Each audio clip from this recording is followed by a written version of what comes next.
So it's even.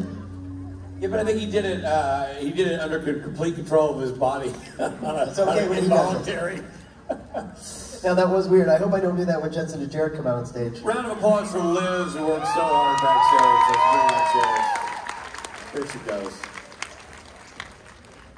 Oh, bringing out chairs and wow, there are a lot of people in this room all of a sudden, Rich. Don't panic in front of Al. Don't panic. Don't panic. Don't panic. Don't panic, Rob. Go get it, Rob.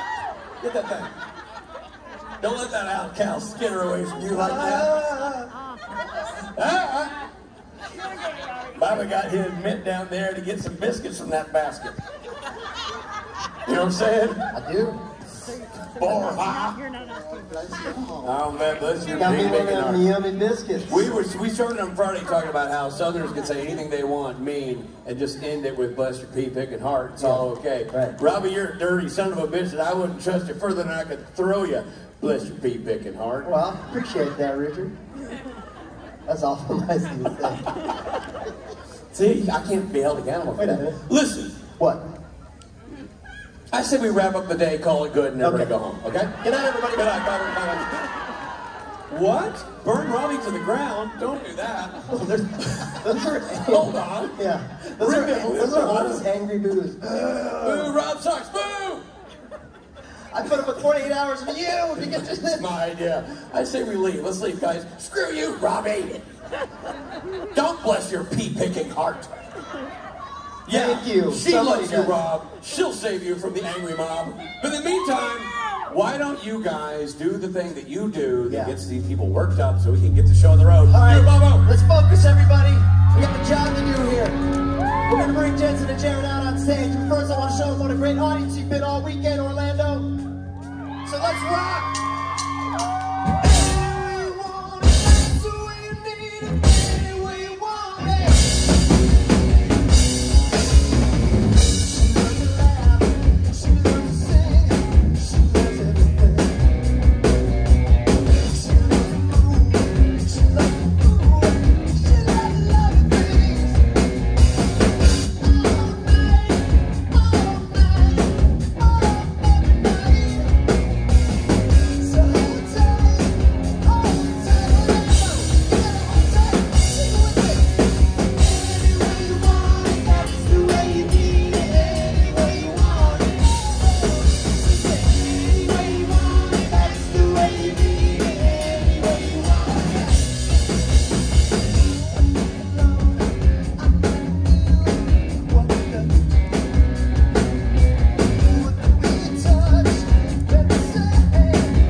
I think there was a little bit of a false start. I saw Robbie kind of get air and go, oh shit. And then try to get more air in the air.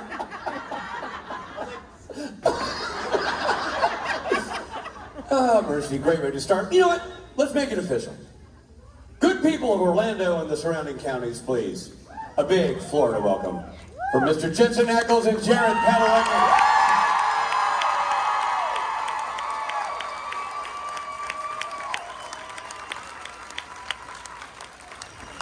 Thank you. Yo, your boys.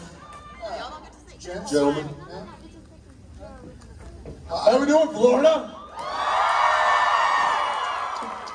Did anybody, it's Sunday now, and I think Spade's been here since Friday. Did anybody not tell him that Orlando's not technically a county? So Orlando and the surrounding counties. Screw you! There it is. There it is. There it is. Oh, there's a fan. This is amazing. You're welcome. I love you. After the gold panel this morning. Oh, yeah. I lost 17 pounds during the gold panel. I had a sip of coffee. The lovely staff took notice and were like, we should get Jared a fan for the panel. For my hair. Yeah. I think you need it now. Yeah. How about his new hair, huh? 4,271 staples. It's, not who's loving counting? it. Who's counting? Hi, y'all. Howdy. I see a lot of people. Who's first on? Who is here because Disneyland shut down because of the weather? Good. I see. Woo! Go to hell. TZ, don't go to They're hell. soaking wet in a poncho over here. And they're like, yeah, no, the ride's closed. What are you guys doing here? Sounds fun. What's the show about? New show? Thank y'all for coming out. It's really awesome to travel around and see these faces that we went so long without seeing. We're appreciative and grateful. We love you back. We love you back. Yeah. Got a couple I think right they're here. just 2 rooms down. All right. Is our Mortal Kombat cosplay person here? Yeah, Scorpio? Scorpio? Yeah. So we both were like, I think they're at the wrong con. Maybe they got in a week early. Like, damn it. Like, I only brought 1 outfit. I guess the supernatural guys are getting Scorpio. I wanted to see if Sub-Zero was here as well. That's all right. Nice. Yeah. Dropping bombs. Finish it. Mortal Kombat bombs. Well, I know a lot of you have been patiently waiting, so let's start. You care which way? You pick, man. All right. Hi there. Hi, my name is Lexi. I'm from Cape Coral. How are you guys doing? Doing well. How are you? I'm good. I just had a quick question. Any particular scene or episode that was your favorite to shoot? Not really. No. I think, as far as particular scene, maybe the question was there a particular scene or episode that was our favorite to shoot? Thinking about it now, I feel like changing channels, every scene was kind of, Jen Sorry, I was thinking. Let's have a round of applause for Jen Herpes. Yes. When in Florida.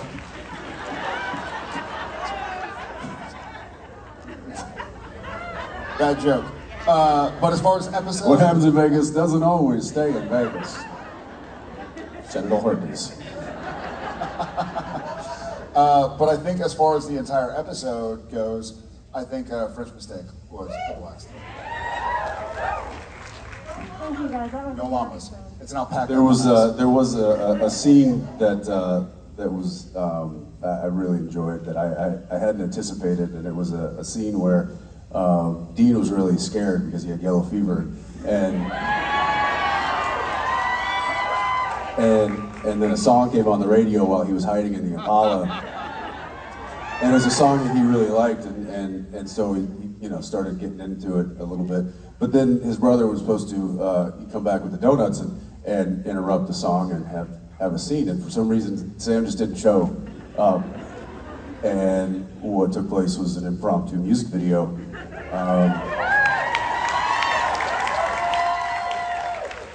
And to this day, I don't remember any of it. And you recently have been able to go back to the director of that episode, Phil Secretia, and work with him in Toronto on The Boys. Yeah, do some more music videos. Seriously, Phil directed the Solid Gold stuff that I did with Soldier Boy. He directed the Robert Mitchum Did you guys, has that even been out yet? Oh, hang on to your shorts. There's a whole nother one coming down the pipe. Which? Yeah, no. Leave that alone. Anyway, thanks. Yeah, thank you so much. Yeah. Hi there.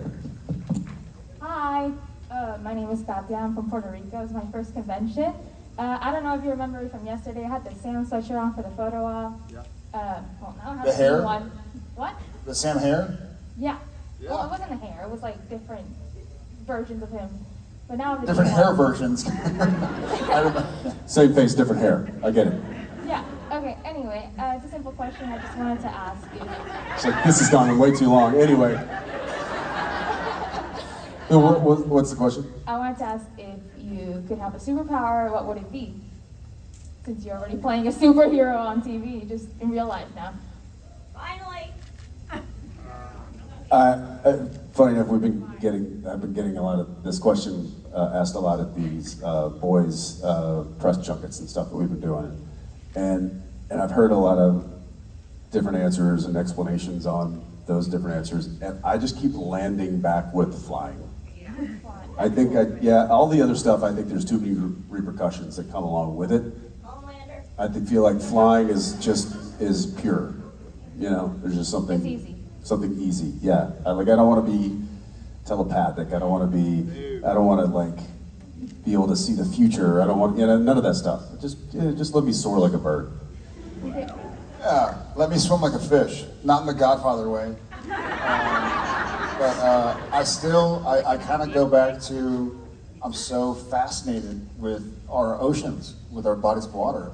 The Earth is mostly water, and a lot of it hasn't been explored. I'm not as big and ripped as Jason Momoa, so I can't do it on television. He'll take care of the skies, I'll take care of the water. So, flying and a hydrokinetic. What's that? Flying and a hydrokinetic. That's it. What would be your superpower? Well, I like mind manipulation. Wow. Next question, please. Hang on, let's unpack this. Did you say mind manipulation? Yes. Like you want the force. I have so many questions. She's putting them into your head. She's putting these questions into your head, don't ask them. Just in case you need it, or to bend people to your will? Thank you, Slytherin. We will, should I say sit? Like just so the waiter doesn't have to ask you what you want for dinner? I mean, I could or so that you can control people? I could use it whichever way I want. No one would even know.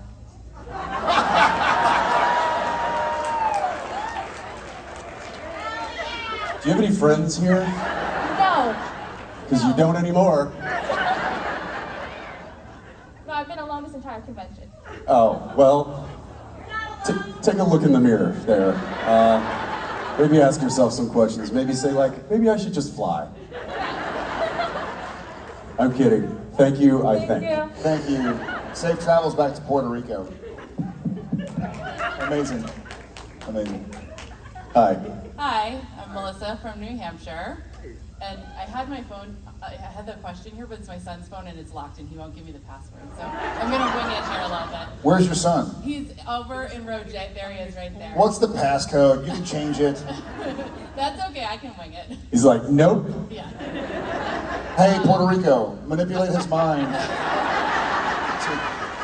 Make him tell her the code. So it's a two-part question though. So first, real quick, during the pilot episode on a commercial break, I took a pregnancy test and I found out I was pregnant with him. Not I got pregnant. On a commercial break? I found out, not I got pregnant. But how do you know you didn't do that during a commercial break either?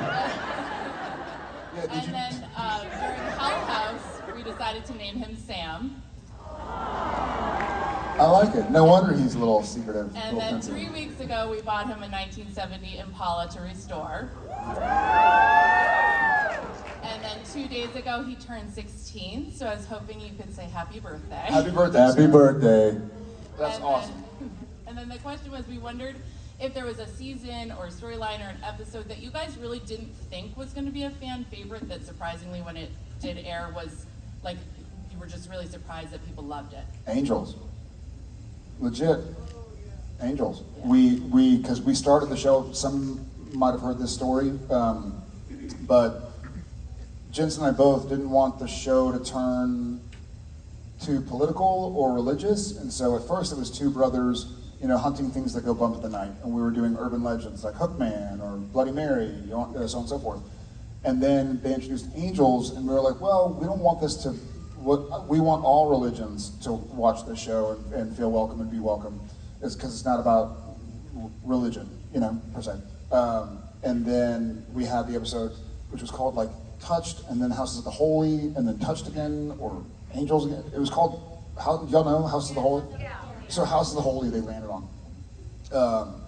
And we didn't really directly address it, but then obviously season 4, when we had Misha come in as Cass, we were sort of like, yeah, I think we kind of were wondering if that was going to turn off the part of the demographic that wasn't into religion. And we were kind of assured, like, hey, this isn't about religion, anybody's religion, whether it's right or wrong. This is about, we're establishing a canon where angels were or even soldiers. just expanding that universe, like making it larger than it was, because it was pretty contained into, okay, the urban legends are real, and these are the guys these are the men in black that go and handle it. Yeah. But then it became much greater, and there was heaven and hell and all of that kind of stuff. So it was expanding the universe, and that was something I think we were able to do on the show quite often. Was we took risks, we swung for the fences, and a lot of time it was well received, and so yeah.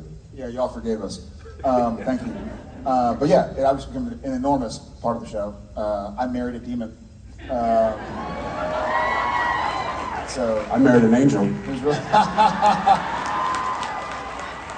and my demon is really an angel in real life. Mine's really a demon in real life.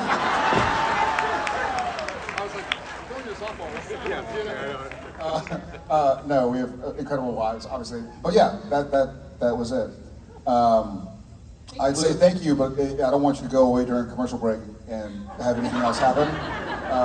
I love the thought of like the show goes to commercial and you're like, oh wow, that was a good teaser. I'm gonna go get some more popcorn real quick, and then, oh, actually, you know what I'm gonna do? I'm gonna go give myself a pregnancy test.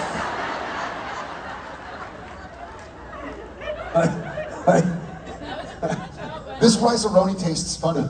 Don't unpause it. I'll be right back. Well, amazing, and happy birthday. Take care of that car. And don't tell her the code. Yeah. And watch her during commercial breaks, wherever you are. Thanks a bunch. Hi there. Hi, I'm Ava, and I'm super nervous because I'm filling in for my sister right now. We're supernatural.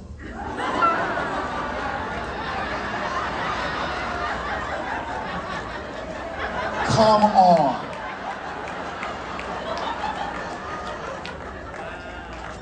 I'm sorry. He's super sorry.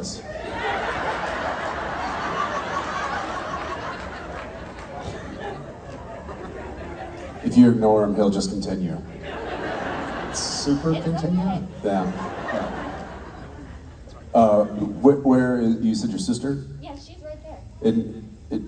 You're handing it off? She was more excited but more nervous. Okay. Good combo. Let's hear this. This ought to be good. She made me watch the show actually, and then Way to go. Yep. I managed. So you were forced into this? Yes, actually. I'm seeing a pattern. Multiple times. I think your mic might be off. No, she's just laughing at me. Okay, so I kind of have a weird request because I managed to get a lot of people to watch this show, including my English teacher, who is really invested now, and he really likes Dean a lot, and he said he knew I was coming here, and he kind of asked me a weird question. He wanted to know if you could maybe call him the B word. If I would call him the B word? Like badass? No. No? No. No? No. You have an itch? What? Hey, can we get some cream up here? Just front row. What's your what's English teacher? Yeah. What's his name? Mr. Duragi. Duragi? Duragi. Durang? Yeah. Dirty? How do you spell it? Duragi. It's D. Yeah. No. I feel like I'm in a spelling class. You are. Mr. Durigi. Durigi? Yeah. Durigi. I'm sorry. Mr. Durigi? Bitch.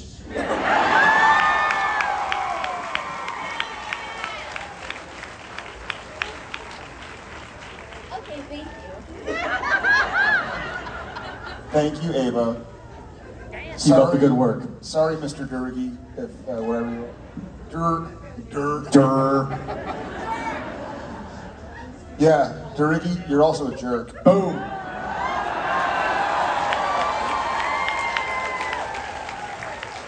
Hi, how are you? She's gonna get back and be like, Mr. Duragi, Jensen called you a bitch. She's like, yes, and Jared called you a jerk. Whoa. I didn't ask for that. How are you? Hey, Hi there. Good. It's an honor to speak with you, Winchester brothers. thank you.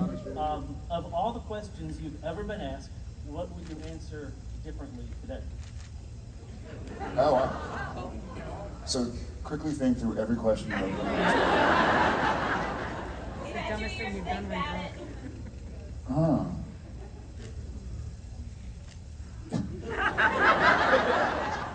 I thought that was a softball.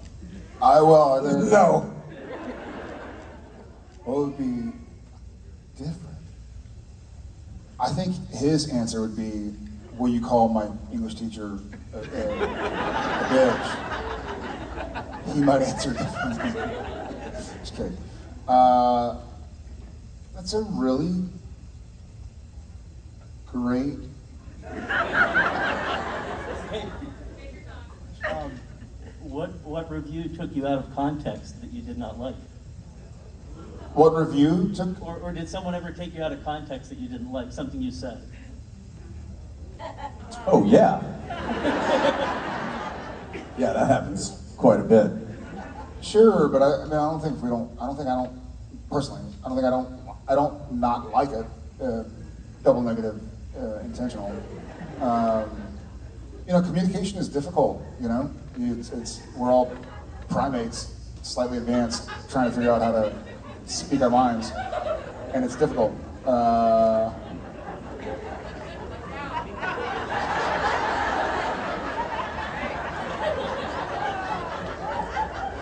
don't know. I mean, I don't think I would change anything, as far as trying to, I'm sort of, me personally, I like exploring ideas and thoughts and talking it out, and I don't get offended by other people's speech, I'm sort of like, okay, that's how they're feeling or maybe what they're exploring, and so I hope I get the same forgiveness as well if I do something that hurts somebody's feelings. I never want to hurt anybody's feelings, ever. But as far as getting asked questions, sometimes it's difficult to express yourself the way you'd like to. I think probably a lot of us in here have felt like, I don't even know how to, your question, I don't know how to handle it. I don't know how to do it. Yeah, I don't know. I think I'll kind of stick with it. I don't know. We get asked probably more questions about ourselves and about our work than I would say most people do. And a lot of times those questions are similar or repeated, and so we often give similar answers as a response. But I think as we have grown, just in our own lives, but also as professionals, those answers have also evolved. So I'm sure there's a lot of questions that we probably got asked, 15 years ago when the show first started, that given what we know now and given how we have grown and matured and the knowledge that we have acquired over the past nearly 2+ decades, or nearly 2 decades, I would say I would probably answer a lot of those questions a little differently than I did back then. But again, all of that got us to where we are today. So it's the old, the old saying of, if you're happy where you are right now, then why would you change anything, no matter how much you'd like to in the past? Because this is looking pretty good for me, and I know I didn't answer all those questions right. Thank you for being in Orlando. Thank you. Hi. Hi, I'm Julie. I'm from here in Orlando, and this is my first convention ever. Welcome. Thank you. And I wouldn't be here today if it wasn't for my boyfriend, Ray. He made me sit through all of Supernatural when it was supposed to be in September last year. You wouldn't be like in this room here, right? No, exactly. But we were supposed to come last September, and it got canceled. And I didn't actually finish the season at that point, but now I'm all caught up with everything, so we're good. But my question for you guys is, I know you guys are the king of pranksters. So Are the which? what? Nothing, I was just... You're just clarifying, I didn't hear it. You guys are the king of pranksters. And what is your ultimate favorite prank that you pulled, and who was it on?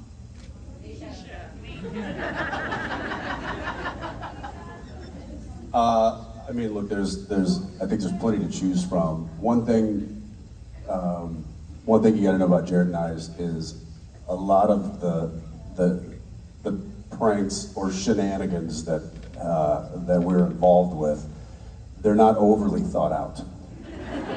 They're not heavily planned in advance. It's more of a, hey, here's a target of opportunity, we should take it. And that is something I would say that he and I are very skilled at, is recognizing when the door opens and taking full advantage of it. That being said, there were some pranks done to us in the past. One very memorable one, and this was probably one of my favorite ones, was when Jared and I, they had built on the stage, on the sound stage, they built a sewer, a manhole set to where we could climb up onto and then we climbed down, so that they got a camera at the bottom of us climbing down, and then there was a camera up top of us descending. And when you got down to the bottom, it was just a set, so there was nowhere to go. They had closed it up, and it was just basically a, I don't know, what was it, 15 feet, 20 feet, a hole with a ladder to just an empty, or just to a closed off bottom. Jared started to descend, and then, you first, or, yeah, you were first, right? I think I was first, yeah. I went first, and then Jared went right behind me, and then came 3 5-gallon drums of water on top of us. Yeah, we were filming. Like, it was gonna have to be a hair and makeup redo and a costume change. So it was the director, Kim Manners, who would set it up, and he was like, I got the shot, but let's do it one more time. And he had the crew, they were all in on it, fill up these giant 5-gallon buckets full of just water. And then they just, hopefully water. And then they just, they proceeded to completely drench us. So for the next 10 minutes, it was us quickly getting out and then chasing Kim around the set until we finally got a hold of him. And he's not a big guy, so we picked him up and just basically put him back into the puddle of water and drug him around. Again, seizing the opportunity that we had. That's fair. Yeah, there was... It is, and by the way, I don't know if I talked about that. I had a cast on, and it got drenched in water, and you're not really supposed to get casts wet. So unbeknownst to me, it was planned far enough ahead that they had an appointment for me the next morning. Not lying. That's commitment. Yeah, that's some George Clooney commitment right there. They set it up for me to get my cast cut off and replaced. So literally I had a late call the next day, and I was like, oh cool. I didn't know it was because I had a doctor's appointment set up to get my cast replaced with a dry cast, so it doesn't cause mold or mildew or whatever. The line producer came down, who, they rarely come to set, but every now and again they come down, check on things, say hi. And he came over to me and he was like, hey, did you get that new iPhone? I was like, yeah, I did. He's like, can I see it? I was like, yeah. And as soon as I pulled it out and handed it to him, the AD comes up and goes, Jensen, they're ready for you on set. And I was like, oh, just put it back in the chair when you're done. And it was just a ploy to get the phone out of my pocket. Yeah, I mean, they worked in concert. Yeah, many moving parts. So, bravo, Kim. Rest in peace. Yeah. Thank you and welcome. Thanks. Thank you. My name is Jensen, and Hi. I was wondering if there was a British adaptation of Supernatural, what actor do you want to play you and maybe the rest of Team Free Will? Tom Hardy. I'll go with my birthday friend Benedict Cumberbatch.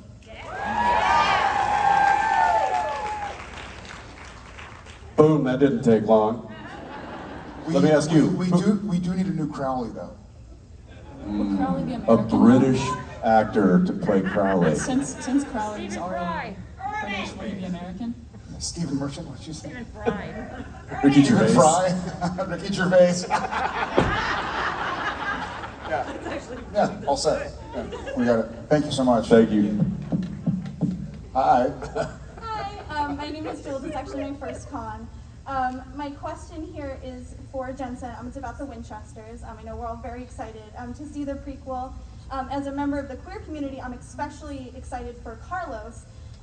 Was it important to you to include that representation right from the start on this new show, and what are you most excited for us to see? Yes, it was. And I think Robbie did a great job of coming up with that character and really giving some amazing colors and detail and nuance that I believe our actor JoJo is going to do tremendous with. They are very talented. And I guess what was the second part? What am I most excited about? Yeah. I'm excited to see what you guys think of the twists. Yeah, I had somebody yesterday in meet and greet say, just so you know, John didn't know about hunting until after Mary died. And my response was, oh, I'm well aware. So yeah, don't think that we're just tossing away 15 years of established story. It's just how we're gonna get to it. May not be what you expected. Thank you. We're so excited. Thank you. So much. Appreciate that. Hi. Hi. I'm sorry. Hi. I can't even. I'm so sorry. Hi, I'm Lisa from New York. How are you guys? Great. I'm so honored to be here and to get to talk to you for a second. My daughter actually handed the question off to me. Sam, if you could just say hi to Analia for me, that would be amazing, because she gave me this question. Me, Sam? Yes, yeah, you, yes, you, Sam. Okay. Jared. Analia. Analia? Analia. Hi, Analia. This is Sam. And my question for you guys is, I follow you guys on Instagram, and you guys both seem like great dads, just amazing. And I just wanted to ask you, what's your best part about being a father? Fathers. What is the best part for you guys about raising children and being a dad? Dads. I'm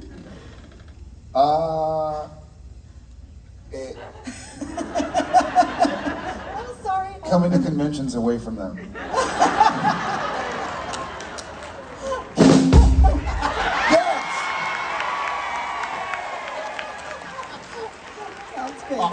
I'm sticking with that because got myself a rim shot. I think rediscovery. That was Norton Go. I'm gonna save him right now. And I appreciate it. It's rediscovering stuff.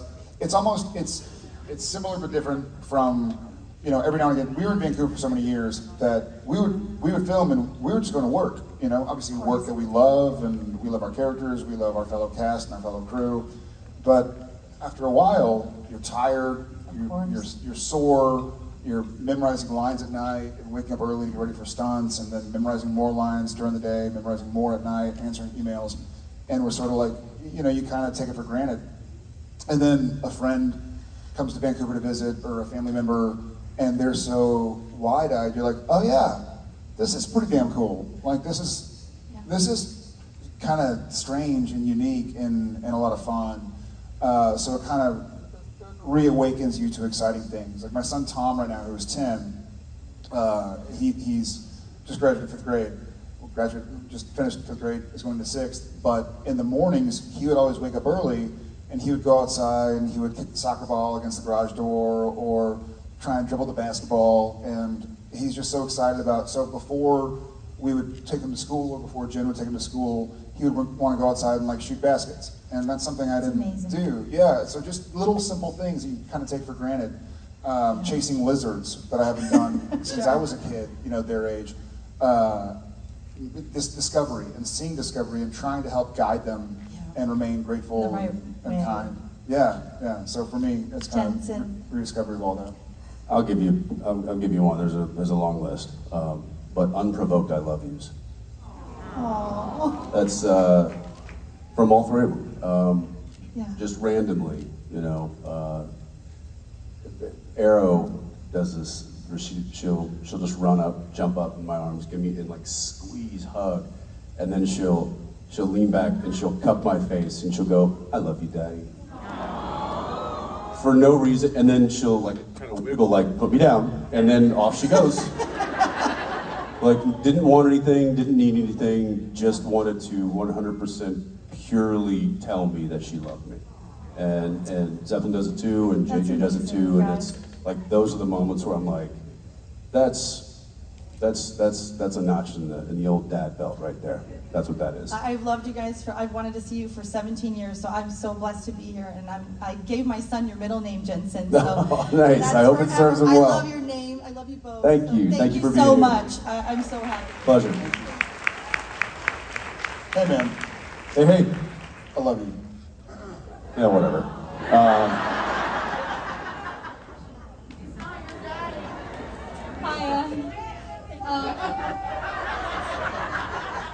What was that? No? Okay. Hi. Hiya, I'm Emma, and so. Oh, like your daughter's name. And so my question is, so we hear a lot of like funny stories about your kids. So I was wondering, do you have any funny stories about any of your pets? Any funny stories about our pets? Yes. Well, I've only got one pet, and he is a 16-year-old, part blind, mostly deaf, 20-ish pound mutt. Perfect. And watching him now, it's both equally sad and entertaining because he runs into walls.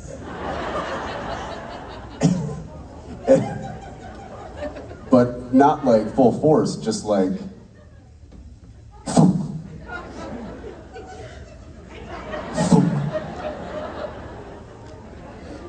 and of course I'm like, I mean, what do you do? Like I don't know what he's doing. He's just walking around, running into shit. And for me, it's just in my head. I'm like, oh, your dog's broken. He's like a vacuum cleaner. What's that? He's like the robot vacuum cleaner. Yeah. He's like a Roomba. He's become like a. Except he doesn't pick up hair. He doesn't. He just He leaves hair. Right. And he'll just stare at his bowl and look at the water and look at the kibble and look at the water and look at the kibble. And then he'll just turn and walk away. And I'm like, I don't know if you knew what he was doing just then. I think he's full-blown dementia as well, which it is. It's like, it's sad, but I will say that as soon as I pick him up, he is like right into my neck. And he knows it's his dad. So there you go. Good lucky. So we have a few pets. We have chickens and dogs. And you have a virtual, like a zoo, literally. A zoo, some minis. Veritable zoo. Yeah, and so we have 2 golden retrievers and 1 German Shepherd, Arlo, Bridger, and Coda. And Arlo is a trained service dog for anxiety. We had him trained for anxiety for me. And for a while, we'd be sitting in the living room or something, and I'd be reading through a script or reading through a book or going through emails, and I started chewing on my nails, and I chew, my nails are all jacked up, I'll chew, yeah, exactly, he'll do the same thing. But I would be sitting there and I'd be really stressed out about something, kind of anxious, and start chewing on my nails, and then Arlo would come and put his head on my knee, and I'd be like, Arlo, not right now, not right now. So I'd go back to trim my nails, and he'd like put his head on my knee, and I'd be like, dude, I love this dude, like get out of here. And then I'd do it again, he'd come back, and I was like, what do you do? Oh, you're doing what you're trained to do.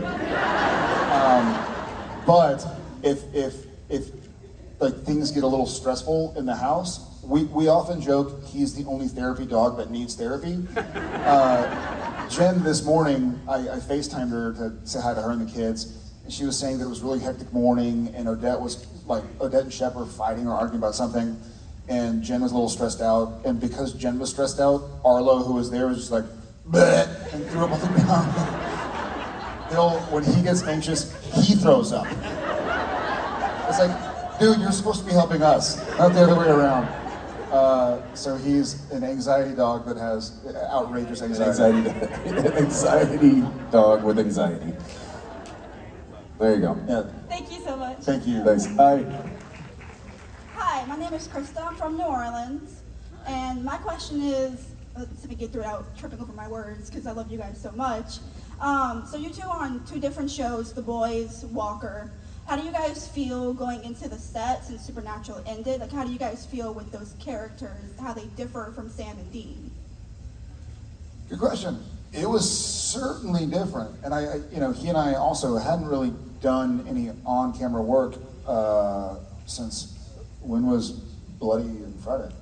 Like 08, 09? Like we had really committed ourselves to Sam and Dean and our families, so it wasn't like we were leaving every summer and doing a different movie or doing a mini-series and then going back. It was sort of like, all right, our families haven't seen us in 9 months, 10 months, we're going to buckle down at home. And so we had gotten so used to our Supernatural fellow cast, crew, each other, our characters, the sets, the city, that it was, had it not been for, initially we were supposed to wrap Supernatural for good at like April 1st or something, 2020-ish, and Walker was supposed to start like 6 weeks later, and that would have been really difficult.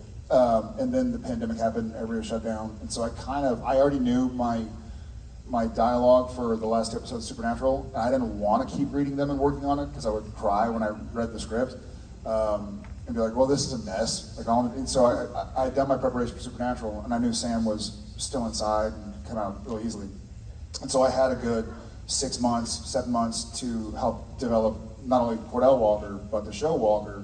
And so it was still strange. And it was also not just a different set, but a different city, a different country, a different crew, and also right in the heart of the pandemic where everybody's wearing masks, you have to be far away, you can't really get to know each other as much, and then every now and again someone pulls their mask down to like take a sip of water, and you're like, oh, you have a face, and not anybody's fault, but it took a second to just get used to the new rules, but luckily he and I have done so much work in this industry for 2 decades that it was fish to water. It was just a different ocean.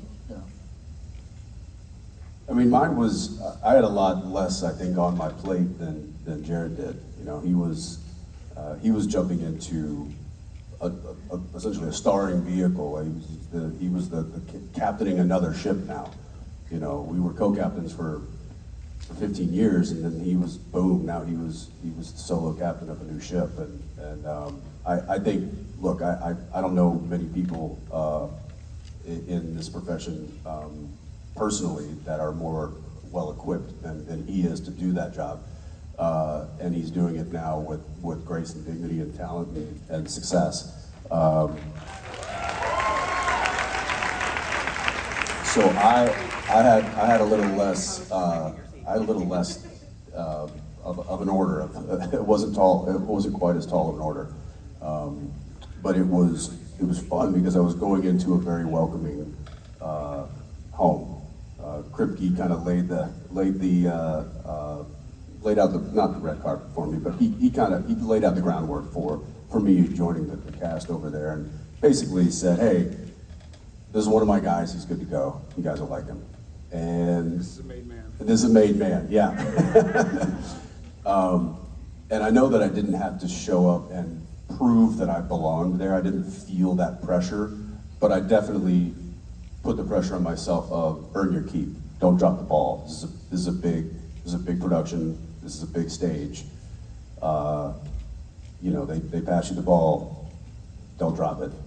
And so I just did my best and stuck to things that I knew and was comfortable with, and was able to really kind of dive into the role and befriend this cast and this crew. But it was interesting because it definitely was not supernatural, and I definitely did not have my co-captain there to help guide me through you know, what could have been rough waters.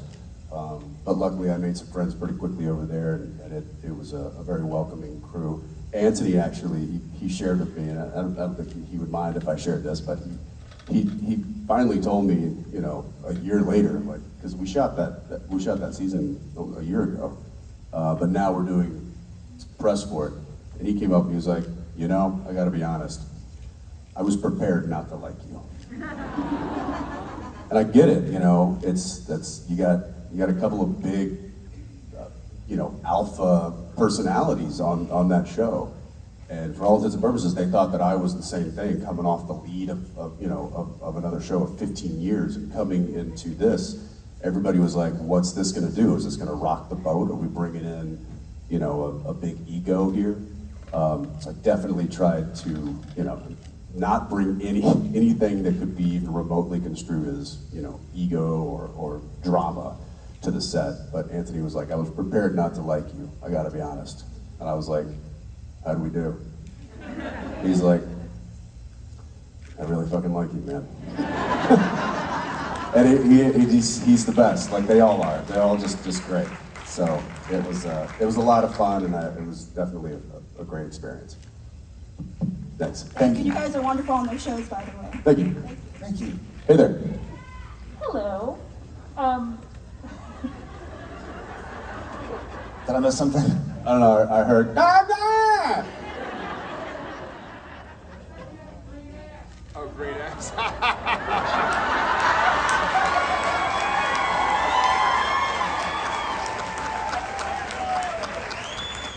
Fun fact for you, that was actually Matt Cohen. He made that joke too. I wish. Hi. Hi. So my fandom hobby has been tracking down and visiting locations where you guys filmed in Vancouver. Where do you live? New York. Okay. So just a quick drive? Yeah. Just some Google Earth images? A lot of that, a lot of quality time in Google Maps. Mhm. And then taking pictures of like what they look like now compared to when you filmed. So Right. I've been to like 1,000 or so of them. 1,000? About. Yep. Wow. You know what's funny? So So have we. Well, so that was kind of my question: is what were some of the more memorable ones for you guys to film at? Boundary Bay. Squamish? Border Town. Bordertown. DOD. Yeah, there were some that so for a few seasons, there's a series of hospitals just outside of Vancouver and Coquitlam called Riverview, and we refer to it as like stage 4 because we had our 3 stages in Burnaby, but we filmed at Riverview so often, like almost every episode, inside of a police station, inside of a morgue, inside of a prison, inside of this or that. And even in the fields outside. So that's a place you could fly me to Vancouver right now, and I could get in a car and drive straight there. Another is called Boundary Bay, which is an airport where all the crossroads were and where the exterior of Harvell's was.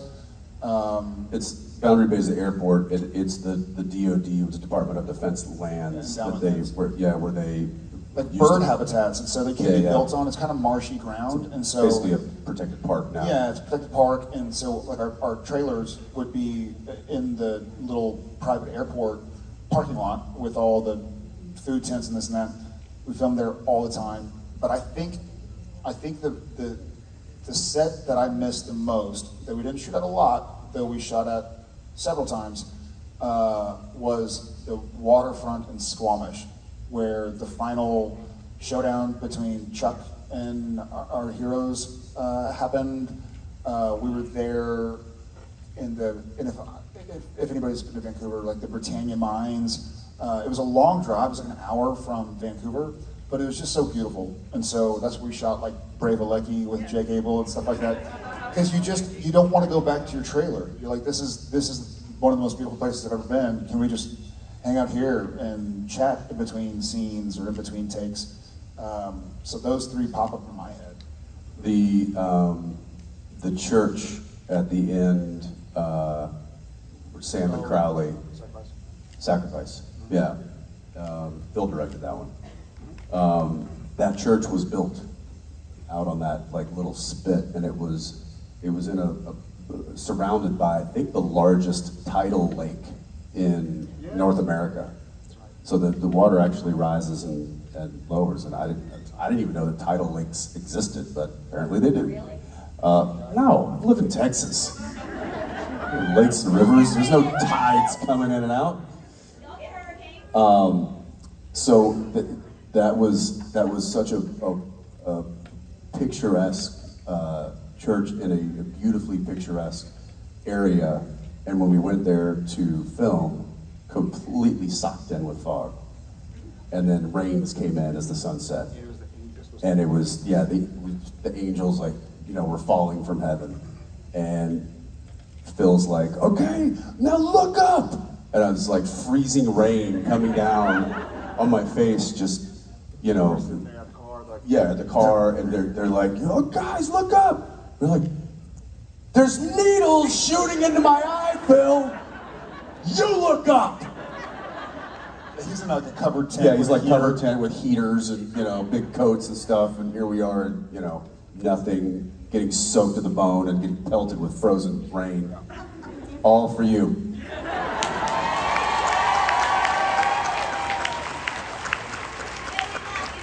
Anyway.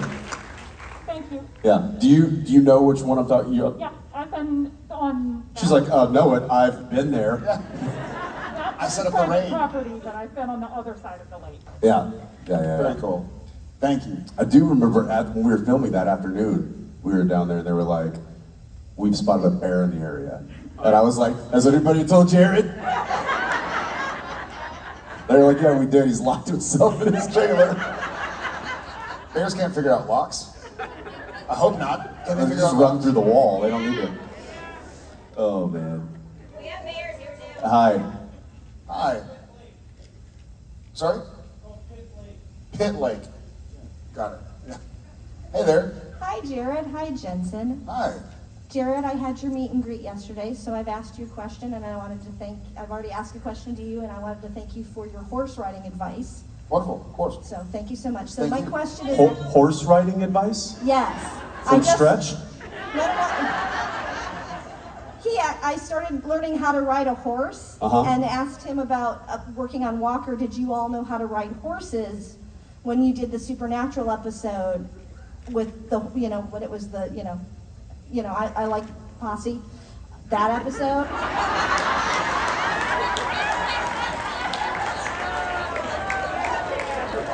Is that similar to the pudding episode? The new pop culture? I love that that's how the episode is described. I like Posse. Kind of whispered. And I was talking about how I'd ridden before, but on Walker, I had never roped on a horse, and I kept on hitting the horse in the snout with a rope because not on purpose. I wasn't turning it over enough. Anyway. So since I've asked a question Sure. to Jared, Yes. My Do you like?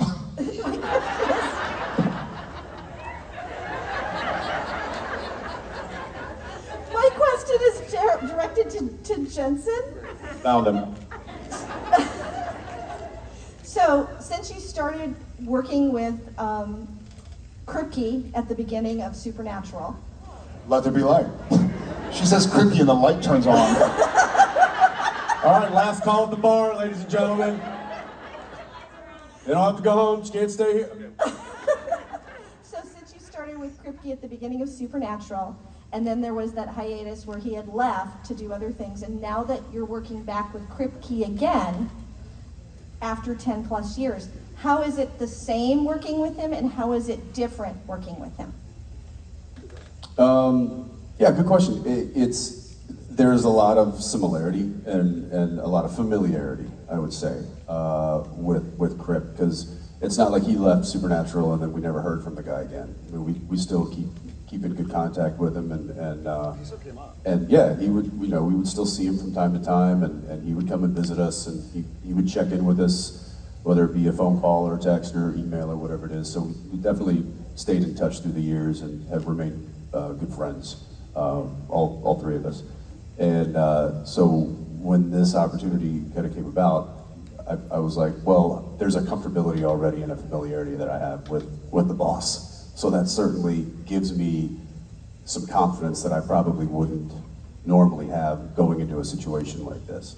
And then it was cool because it was the same, but it wasn't. It was the same, but it was very different because it was a different character. It was a different world. It was different actors, different sets. Just the whole thing was just bigger, and it was a little. I like to say it was Kripke unleashed. I feel like it was everything that he couldn't do on network television. There's a reason that there's a disclaimer at the beginning of some of these episodes. And it's a little bit of a draw back the curtain to see what his mind is really like. And I always knew it was like that. We always did, but now the world knows. He is a mad genius, that guy. And we were talking about this actually just backstage moments ago. How in this industry you tend to see people find a group of actors or producers or directors or whatever. They always kind of like stick together. You look at Adam Sandler movies and he's working with he's working with his buddies in every movie. Seth Rogen does the same thing. There's a lot of working with familiar faces and familiar people because you trust them. And so I feel like I'm happy to be in the Kripke camp, so to speak. Yeah. Cool. My husband was just amazed at the amount of swearing you did in the last episode. The amount of what? The swearing is what amazed him? Yeah, he was just... That's what caught his attention, was the profanity? Have you checked his Google search recently? He's not a I don't want to fan. make any assumptions.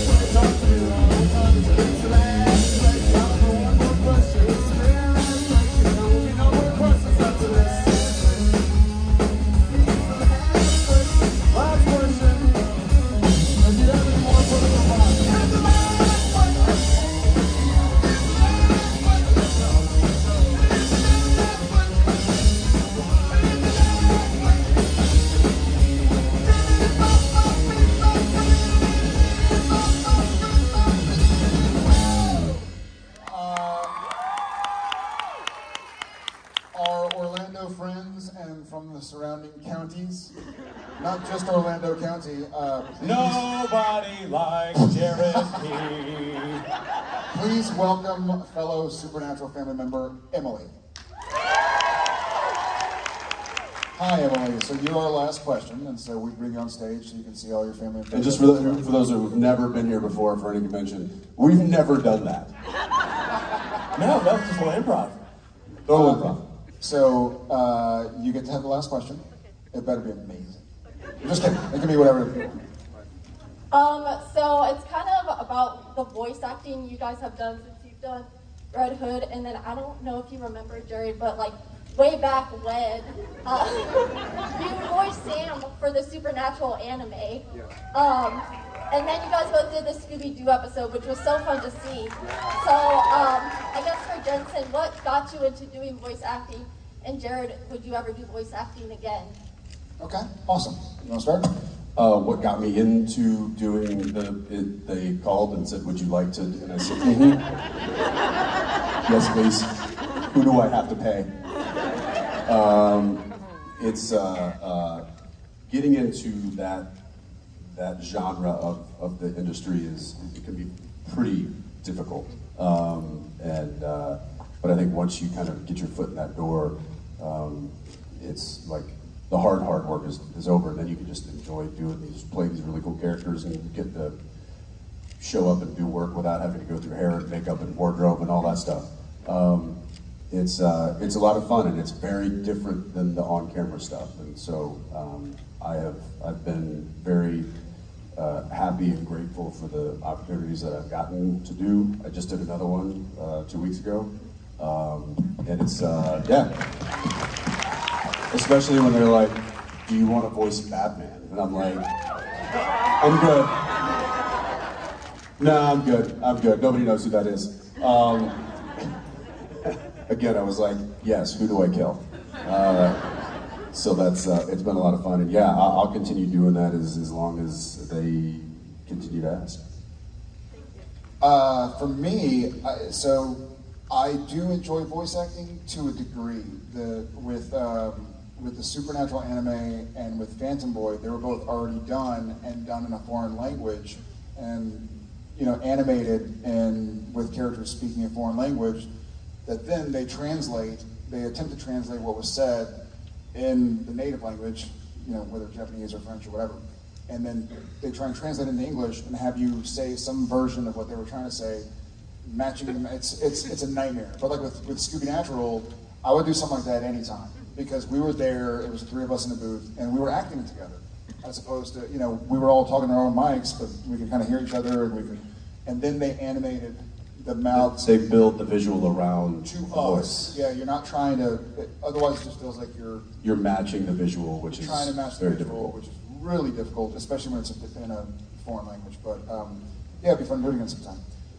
Thank you, Emily. Thank you. And thank you. All right, that's it for us, guys. That was the last question. There are no more questions.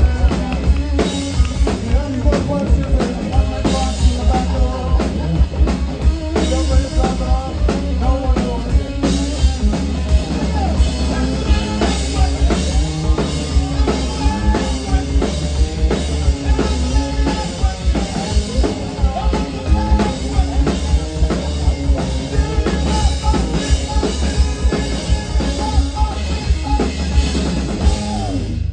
That's it. Good people of Florida County, please, a warm welcome and a hearty F.U. to Jared Padalecki and Jensen Ackles.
I know a lot of you love a lot of things about Supernatural. If you love the look of Supernatural, if you have a book that shows you all the pictures of the sets of Supernatural, the man behind it, Jerry Wannick, he's right there in his plaid shirt.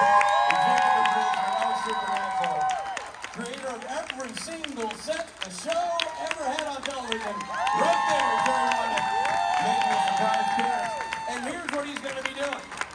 He's going into the merchandise room, and he will sign autographs for you people for free, starting right now. That's where he's going. I just said it. So go meet Jerry, go tell him how much you love his work, get him to sign something, pat him on the head, tell him he's awesome, because he is. Jerry Wannick, everybody. He loves a good pat on the head. He'll be in the merchandise room ASAP. If you haven't seen that book, by the way, you guys know the book I'm talking about, right? The massive book with all the beautiful sets he's done over all the years. It's a heirloom. It's a fantastic item to have in your home if you love the show. It's like 20 Jerry's pounds. the man behind it all. Rob, Richard, let's keep this barnyard party going. Yeah, we're gonna keep it going, guys.